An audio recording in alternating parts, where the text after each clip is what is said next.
Kerugiannya sekitar berapa? Dapat 1 M ya. 1 M. Niat hati ingin menabung uang dengan mengikuti arisan. Sejumlah warga di Manokwari justru mengaku merugi jutaan rupiah dari kasus dugaan aksi bodong berkedok arisan online. Diduga arisan tersebut diinisiatori perempuan muda atas nama Rani Apriyanti berusia 25 tahun yang kesehariannya sebagai pengurus rumah tangga. Kejadian tersebut viral menjadi perbincangan hangat di beberapa platform media sosial yang diunggah salah satu korban. 7 bulan. Soalnya dia baru pindah ke kosannya yang baru yang saya tawarkan sendiri. 2 bulan kemudian baru dia buka arisan ini. Jadi begitu dia buka pertama itu masih gate-gate yang kecil-kecil semacam 100.000. Nah kebetulan dia baru buka gate yang 10 juta. Nah saya tergiur soalnya kebetulan orang-orang toko-toko ini yang ada di dalamnya yang kebetulan saya juga kenal. Jadi saya bilang ikut deh, kebetulan dia juga kan tetangga rumah, kemungkinan besar aman, nggak ada apa-apa. Kalau dari Ibu sendiri jumlah kerugiannya bisa disebutkan beberapa, Bu? Kalau saya pribadi 15 juta. 15. Berapa jumlah peserta yang tergabung? Kalau dari yang saya ikuti 2 grup arisan 20 orang berarti. Secara total kerugiannya sekitar berapa? Banyak. Dari keseluruhan korban kemungkinan besar hampir dapat 1 M ya. 1 M. Betul.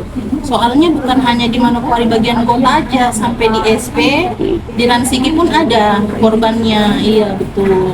Kebetulan kalau kita para korban sudah melapor ke kepolisian, cuma kita berharap dari pihak polisi agak lebih cepat ya supaya dia bisa dapat titik geranya juga gitu. Kalau barang buktinya Bu apa? Kalau barang bukti kita banyak transferan. Bukti-bukti chat, transferan semuanya. Berarti ada nama rekening pribadinya atau rekening? Iya, rekening pribadinya pelaku. Atas nama Rani Apriyanti.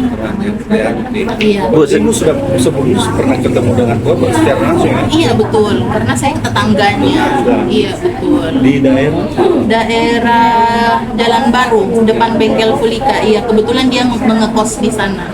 Ibu sudah adakah hasil yang diberikan kepada peserta, Bu? Kalau dari sebagian grup yang saya ikuti ada sudah beberapa yang naik namanya, tapi uangnya nggak mereka terima. Hanya dijanjikan. Ya betul, hanya dijanjikan. Adapun yang sudah terima, tapi hanya setengah dari perjanjian tersebut. Contohnya macam 10 juta, yang namanya naik hanya terima 5 juta. Gitu. Iya betul. Membuat ibu tergiur sebenarnya.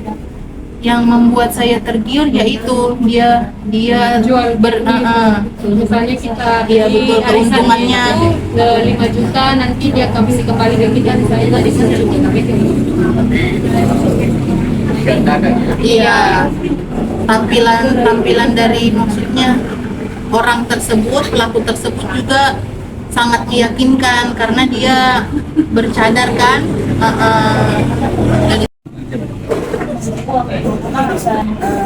Untuk ini. Saya Husnul, salah satu korban dari arisan bodong ini.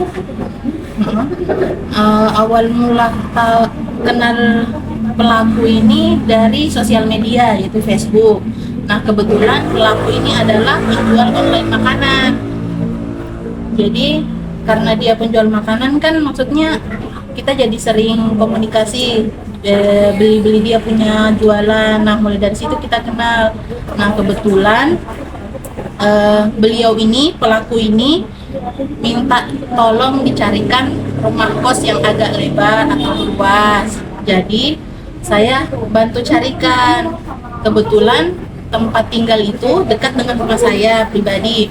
Nah dari situ saya mulai kenal sama dia, tapi yang bukan begitu dekat, cuma asal kenal aja. Nah, mulai dari situ, semenjak pindah di situ dia sudah mulai buka arisan.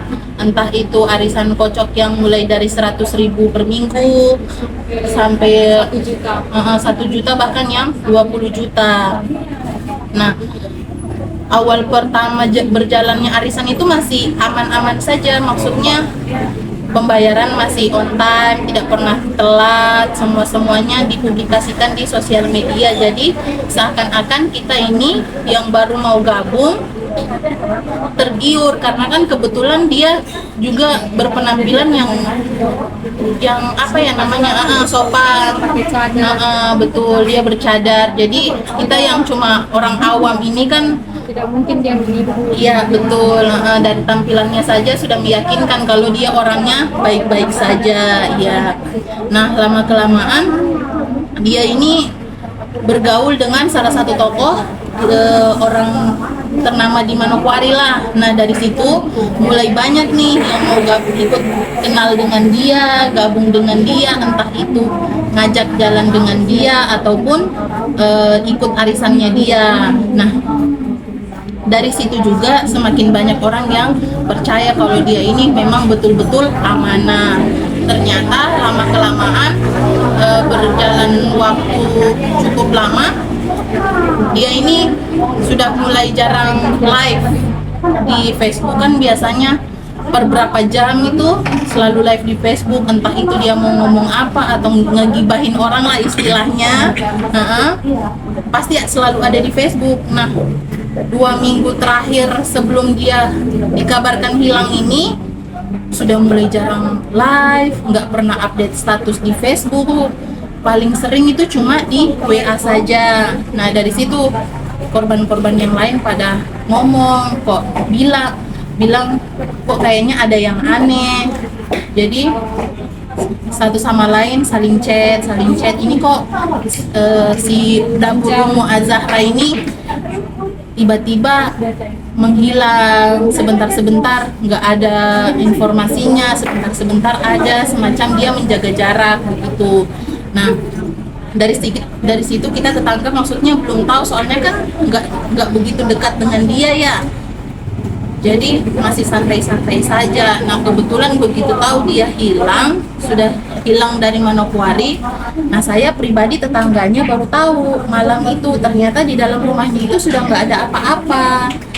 Yang tertinggal hanya piring dengan AC yang menempel di dinding. Sisanya dari itu sudah nggak ada. Jadi saya karena kebetulan panik juga, informasikan sama salah satu teman yang kebetulan pernah lihat pernah dia jalan dengan si Dapur Umu Az-Zahra ini. Ya sudah, saya chat dia, saya bilang, Kak, ada dekat dengan ini Kak, soalnya saya lagi cari dia, rumahnya kosong.